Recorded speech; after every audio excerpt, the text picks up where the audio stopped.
आणि अर्धपीठ म्हणजे सप्तशृंगम तथैवच, सप्तशृंगी वनी. जगदंबा वणीला कशी गेली? एक दिवस पार्वती माता महादेवाला भांडली. इतकं भांडण झालं, इतकं भांडण झालं. ह्या पोथ्या पुराणांचा अभ्यास केल्यानंतर मग लक्षात आलं बरं का, देवांचे सुद्धा भांडण होतात ते. मग आपले भांडण होत त्यात काय नवली, भांडत जा, काय हरकत नाही. पण परत एकत्र येत जा, नाही तर बोलायचंच नाही. असं बोलायचं नाही की पाहिजेच का, असं भांडण होतात की बाई बोलतच नाही. आणि भांडण कधी होतात नवरा बायकोचे सांगा बरं? सकाळी सकाळी सकाळी सकाळी नवऱ्याला चहा पिण्याचा लहर आली, चहा पिण्याची लहर, की लगेच नवरा आपल्या बायकोला म्हणतो, होय ऐकलं का, ए ऐकलं का, होय ऐकलं का. तिला काय ऐकू येत नसतं का? तरी नवऱ्याचं आपलं चालूच, होय ऐकलं का, ए ऐकलं का. बायको म्हणते कुत्र्यासारखी वय वय काय लावली, माझ्या काय कानाचं ऑपरेशन नाही झालं काय, खुंट्या थोडी ठोकल्यात, बोला ना काय ते. नवरा म्हणतो घोडभर चहा दे ना. चहा आत्ताच चहा केला होता, तो चहा त्या कब्बशा विसळायच्या राहिल्यात. नवरा म्हणतो तरी घोडभर दे ना. देणार नाही म्हणजे माझ्या घरात तू मला चहा देणार नाही? नाही. तुझ्या घरात राहायचो नाही. मग बायको संतापते, जिकडं जायचं तिकडं जा. रागाच्या भरात नवरा बाहेर पडतो, ह्या मित्राकडे जाय, त्या मित्राकडे जाय, त्या मित्राकडे जाय. सगळे मित्र म्हणतात घ्या चहा, घ्या चहा, घ्या चहा. आणि दुपारचे 12 वाजले आणि पोटामध्ये कावळे ओरडायला लागले, की मग पाऊले चालती जाईल का कोणी पंढरीला. घराची वाट नीट घराकडे येत ते. आणि नवरा बायकोच्या भांडणामध्ये पोरांचा वनवास असतो. 2 पोरं दाराच्या उंबरठ्यावर बसलेली असतात. नवरा येतून आपल्या पिंट्याला म्हणतो, का रे पिंट्या उठली का आपली मम्मी? पिंट्या म्हणतो, नाही बाबा सकाळपासून झोपलेली आहे. मग बाप म्हणतो, पिंट्या तुम्ही दोघं जण बहीण भाऊ सकाळपासून उपाशी एक काय दोघं जण? तो पिंट्या म्हणतो, हा बाबा काल रात्रीच्या 6 भाकरी उरल्या होत्या, 2 मी खाल्ल्या, 2 ताईनं खाल्ल्या, आणि पडल्या पडल्या आईनं सुद्धा पलंगावर पडल्या पडल्या 2 खाल्ल्या. मग याला वाटतं मीच राहिलो का आता? हे पिंट्या आतमध्ये जाऊन मम्मीला म्हणा पप्पा आलेत ते पोरग घरामध्ये येतं, आई आई पलंगावर झोपलेली आई, पप्पा आले. आई म्हणते कार्ट्या सरक बाजूला, ते कुठंच जात नाही, ते इकडेच येणार, जाणार कुठं ते कुठं. ते पोरग परत बाहेर, बाबा आई काही उठना. मग नवरा येतो, पलंगालाच बोलतो, भिंतीलाच बोलतो, गादीलाच बोलतो, उशीलाच बोलतो. भांडताना नवरा बायको असे भांडतात आणि एकत्र येण्याची वेळ आली की याला वाटतं मी तर नवरा आहे, आणि तिला असं वाटतं 17 खेटर खायला रिकामी काय, रिकामी आहे का. तर प्रसंग असा होतो की बायको बोलत नाही, नवरा बोलत नाही. आता ह्योच काहीतरी करतो. नवरा पलंगाला बोलतो, गादीला बोलतो, उशीला बोलतो, बोलत बोलत गादीवर बसतो आणि सहज म्हणतो नवरा. नवरा असं बोलतच असतो, बायकोनं ऐकावंच लागत असतं आणि जे करायचं ते करावंच लागत असतं. बायको तोंडावरचं पांघरून बाजूला करते, दोघांनी एकमेकांकडे पाहावं आणि मोठ्याने हसावं, संपलं भांडण. हा हा हा आणि ही संपलं भांडण. नवरा बायकोचे भांडण इथं देवांचे सुद्धा होतात, आपलं काही नवल नाहीये बरं का. हा पार्वती माता भांडली. आता मूळ कथेकडे या. महादेवासोबत भांडली, इतके भांडण झाले आणि रागाच्या भरात पार्वती माता कैलास सोडून पळू लागली.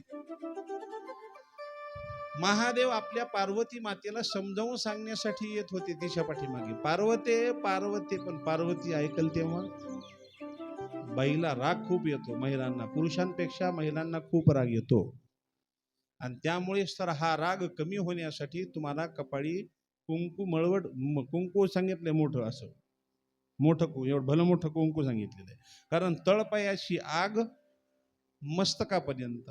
मग राग येण्याचं यंत्र दोन्ही भुवयाच्या मध्ये, आणि इथं जर भलं मोठं कुंकू लावलं की राग जरी आला तरी लवकर तो शांत होतो. आणि माणसाला चंदनाचा टिपका सांगितला दोन्ही भुवयाच्या मध्ये. राग मी म्हटलं ना, राग आला की बाई 2-2, 3-3 दिवस जेवणच करत नाही. आणि बायकांना राग येतो, बरं कधी कधी एक नवल आहे पहा, बायका विशेष म्हणजे कधी कधी धुण्याचा पिळा उचलत नाही बायकांना, बादली उचलत नाही पाण्याची. राग आल्यानंतर सगळं बादली उचलते, धुण्याचा पिळा उचलतो. त्याचा अनुभव मी घेतला, प्रयोग घरी करून पाहिलाय मी सगळा. आमचे द्रष्टांत असे काही पाठ केले नसतात बरं का, हे आमचे असे अनुभवातले दृष्टांत सगळे. एकदा मी बसलो होतो घरामध्ये झाशीच्या राणीचं पुस्तक वाचत, आणि ती झाशीची राणी गोरा लोकांसोबत भांडण करत होती, गोऱ्या लोकांसोबत भांडण युद्ध करत होती. हातामध्ये ज्यावेळेस तलवार होती, आणि ज्यावेळेस अशी युद्ध करत असताना ते पुस्तक वाचत होतो मी. पोरगा असं पाठीला बांधलेलं झाशीच्या राणीनं, आणि गोऱ्या लोकांसोबत असं तलवारीने युद्ध. बरं ती घोड्यावरती बसली आणि उडी मारणार होती किल्ल्यावरून, हे मी पुस्तकात वाचत होतो. आणि तितक्यात आतमधून आवाज आला आमच्या झाशीच्या राणीचा, अहो इकडे या. तिला म्हटलं थांब, झाशीची राणी आता किल्ल्यावरून उडी मारती, ती घोड्यावर बसलेली. ती म्हणे तुमची ती झाशीची राणी बाजूला ठेवा, इकडे या घरात. पुस्तक बाजूला ठेवलं आणि गेलो घरामध्ये. म्हटलं काय म्हणणं आहे? मला तो पापडाचा डब्बा काही काढता येईना, तुम्ही खाली वाका. म्हणलं शाब्बास. ती झाशीची राणी घोड्यावर बसली नाही, मला शाब्बास. म्हणजे खरं तिला म्हणलं हे बघ, तुमच्या बायकांना नाही काय, आमच्या पुरुषांशिवाय जमतच नाही, काही येत नाही तुम्हाला. आमची मंडळी म्हणते म्हणजे मला काढता येत नाही डबा. मला काढून दाखव. तिला राग आला, रागाच्या भरात आल्ला आधी डबा काढला. म्हणलं बरं झालं, आता इथून पुढे डबा काढायचं कामच नाही. म्हणजे बायकांना कामाला लावायचं रागाच्या भरामध्ये, बरोबर कामं होतात ते. हे प्रयोग घरी करून पाहिलाय मी, वर्णने. आणि आता प्रसंग इथे असा झाला की पार्वती माता रागाच्या भरात पळत सुटली. महादेव समजावून सांगण्यासाठी पाठीमागे. पार्वती पळत आली आणि एका डोंगरामध्ये गुप्त झाली. 7 डोंगर उल्लंघून निघाली आणि एका डोंगरामध्ये गुप्त झाली. त्या दिवसापासून ती तिथेच थांबली, म्हणून ते सप्तशृंग वनी, सप्तशृंगी वनी. आणि तिथं भक्तांच्या इच्छा पूर्ण करण्यासाठी जगदंबा आहे. हे 3.5 पीठ आहेत, हे अर्धपीठ आहे, हे बाकीचे 3 पूर्ण पीठ आहेत. हे 3.5 पीठ प्रत्येकाने करावी. मनुष्य जन्मामध्ये 3.5 पीठ करा, नाही तर 51 पीठ करा, तुम्हाला जे योग्य वाटतं ते करा.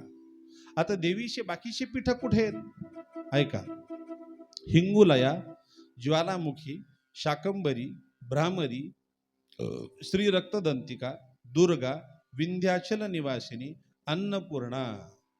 तुम्ही अन्नपूर्णा पाहिली का?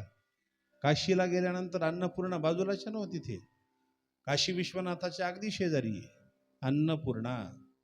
गुह्यकाली, मीनाक्षी, काचीपूर, भीमादेवी, विमलादेवी, श्रीचंद्रला, कौशिकी, निलंबाया, नीलपर्वती, जांबुदेश्वरी, महामाया, गायत्री, अमरेशा, चंडिका, भद्रकर्णिका, मुकुटेश्वरी, कालिका, रल्लेका.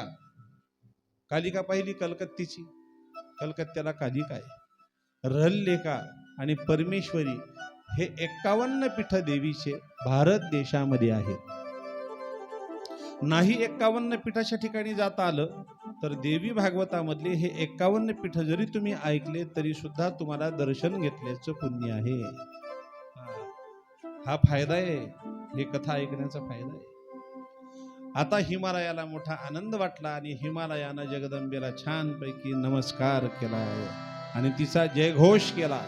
जगदंबा माता की जय. आई अंबेचा उदयोस्तु रेणुका माता की.